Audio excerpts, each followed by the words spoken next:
opener against Southern Utah, a bizarre one. It's kind of old news as now they look forward to Oklahoma State coming to play the Sun Devils on Frank Cush Field. Joining us now, as you just heard, the big voice guy, Charlie Ragle. How you doing, Coach? What's going on today, buddy? Afternoon, boys. How are we? Doing all right, I just want to kind of tap into last week first, the 2-hour plus break at halftime with the weather. When you look at your team and you look at the offense struggling in the second half, it seemed like it still ended well. You had a successful 4-minute drive. Your defense had two 3-and-outs. When you watched the tape, what was the biggest takeaway that you had as this team finished the way it did? Well, I think first you have to it was kind of a tale of two halves, right? We played pretty clean, not pretty clean. We played real clean. We had one penalty in the first half with Clayton Smith on the targeting call. And aside from that, we played really clean football. We get the score at the end. We have all the momentum in the world going in 21-7 at half, knowing we're getting the ball to start the third quarter. And then as we're jogging in, we're told there's going to be a weather delay. Well, I've been a part of those games before, and to be in that locker room 2 hours and 40 minutes is an extremely long time. And I think that, when you look at our football team, the one thing that we've got to continue to get better at is, we're not an emotionally mature team yet. And I think when you put teams that are growing and getting better with their emotional maturity, I think waiting, for almost 3 hours to come back out is mentally taxing on us. And it showed in how we played in the second half. And so that's a game we feel like had we continued to play through, we would have been in a much better spot, but it didn't. And that's football, right? You've got to respond to adverse situations. And we weren't as good as we wanted to be, but I think you hit on a great point. Is when we needed to be, we came through in the clutch offensively and defensively with, as you said, a 4-minute drive and then getting 2 stops ultimately led to what is the ultimate goal, going 1-0. Coach, I think what I hear you saying and with Coach Dillingham is teaching these young men how to get comfortable in uncomfortable situations that are going to happen during a game, whether it's a 2.5-hour wait, whether you're down by 10 or whatever, and not panicking. Is that kind of that mental maturity you're trying to get out of these young men? I think that's exactly it. And like I said, I think it showed early on when we started the second half. We just, we mentally aren't there yet. Obviously it's only game 1, but that's exactly what we're trying to do and create scenarios and situations that can only enhance that. But, obviously almost a 3-hour weather delay is something that's really out of our control and a very unique situation, to say the least. Coach, I'm real curious now how this week has gone in preparation for a Big 12 team, a team that you're going to see an awful lot of beginning next year. How has that preparation gone in comparison to what took place last weekend? Well, I think first, hey, we got the W, and so goal achieved. And now it's, this is a 12-week process. We're on to week 2, and in reality, obviously I get it from a fan's perspective. It's a Big 12 opponent, as you mentioned, someone we're going to see on a regular basis down the road. But in reality, if you're coaching this team or you're playing on this team, it's really only about how good can I be on a weekly basis and on a daily basis, right?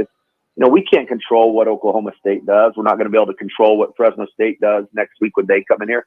So it's really, we've got to turn the mirror inward and say, what can we do to be better? What did we not do, in game 1 that we need to do in game 2? And so it's really taking a hard look at ourselves and going back to, practice and working. And I think our kids are doing just that. They're really trying to understand what it takes to prepare and how to prepare and practice to win big games on Saturday nights. And, I think for the most part, we've had a really good week of practice and are excited for the opportunity. I think this is a great litmus test for where the Sun Devils are at here in week 2 against Oklahoma State. Charlie, it was good to see, as Rock alluded to, that 4-minute drive. You guys got to get a couple of huge first downs via the running game. And with Scatterbo, boy, what that young man, pounding it. And then Brooks, I loved how y'all are really running downhill, Coach, getting to the outside, but getting that pad level north and south, which it seems as though didn't quite see a lot of that last year. But that blocking, that left side, the right side, did a good job of sealing the edge and getting those kids on the outside and getting them downhill. Well, and I think that's one of the first things that Coach Dillingham talks about is toughness, and the ability to run the ball in tough situations and be, physically tough. And as you guys all know, that starts up front, and they did a nice job of knocking people off the ball. And then we got some physical runs from both Cam and DeCarlos, and so we were certainly pleased with that. But that's that starts with the head coach and his mentality to run the football and be tough. And it was good to see our guys answer the bell when we needed it. Coach, I'm real curious, and I was very happy that you were coming on the show today with your experience to ask this question. I have seen college teams use 2 quarterbacks in a game, but according to Coach Gundy, he's going to play 3. How does that work first? And A, and B, do you guys do anything different knowing that you might see 3 different QBs? Well, I think that Dan could probably tell you as well as anybody, when you play 3 quarterbacks, that means you probably don't have one that you're set on. Right? Exactly. So, yep. It is a unique rotation of 3 guys, and each one of those 3 has, some strong points and weak points, so to speak. So we've had to take a look at all 3 and kind of assess what they like to do when those 3 guys are in the football game. And then we've prepared accordingly.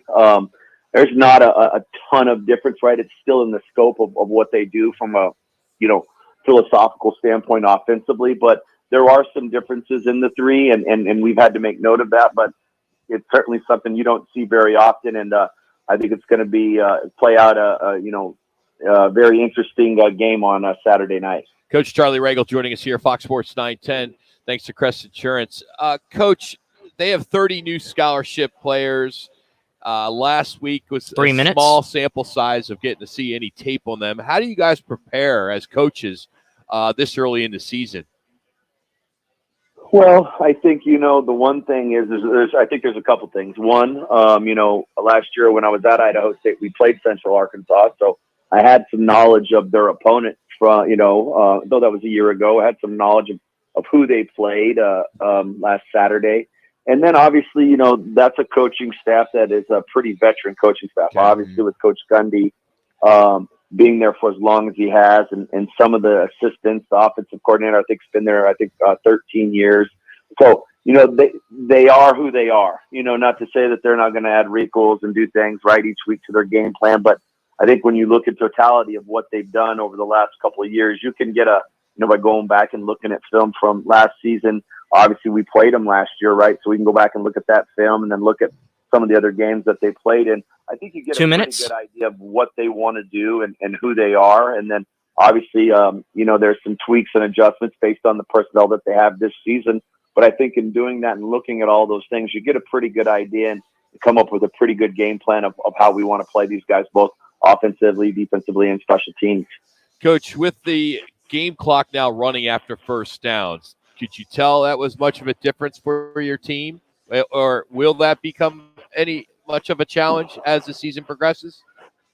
I think I felt it more when I was watching games on Saturday. You know what I mean? Like when I was watching college football, when you're in it, I mean, obviously you're just managing the clock as it plays out. I don't know if that makes sense. Sure. But when you're in it, you're managing the clock, just like, you're just playing the game. It's not so much about, obviously we sit down with the officials before the season and go over the new rules. We're certainly cognizant of the rule changes. 1 minute, 1 minute. And it did make for a little bit of a quicker game, I would say, but you're just playing the clock accordingly on how that plays out, in relevance to your football game. I certainly, saw it more when I was watching games on Saturdays, from that perspective, if that makes sense. Coach, always when I train quarterbacks, I want them to grow through a workout, not just go through a workout. So how did this team grow going through that game last weekend? Yeah, I think that's a great point. If you don't come out to practice with a purpose and goals to achieve, you're just exercising, right? We could all go out there and run around and sweat. That's just exercise. If you're not understanding, hey, these are the corrections that we need to make. This is the game plan that we need to, practice and get accomplished over the work week. We're not going to be very good. I think our guys responded to that challenge. I thought we had a really good Tuesday. We came back and followed it up with a solid Wednesday practice. Those are our two big, load in terms of physical work days. And then we just walked off the field here about an hour and a half ago. We had a little over an hour and 15-minute walk through today, more of a mental day, so to speak. No sweat Thursday, we call it. It's really about mental gymnastics, just being dialed into, the game plan and step into your assignments and being in the right spot. And so the guys were really focused, and I expect us to play well on Saturday night. I really do. Coach, go get them, buddy. Thanks for the time as always. Appreciate it. Hey, appreciate you guys as always. Go Devils. You guys, Coach Charlie Ragle joining us, presented by the Crest Insurance Group. Crest Insurance Group offers personal, business, and specialty insurance solutions for clients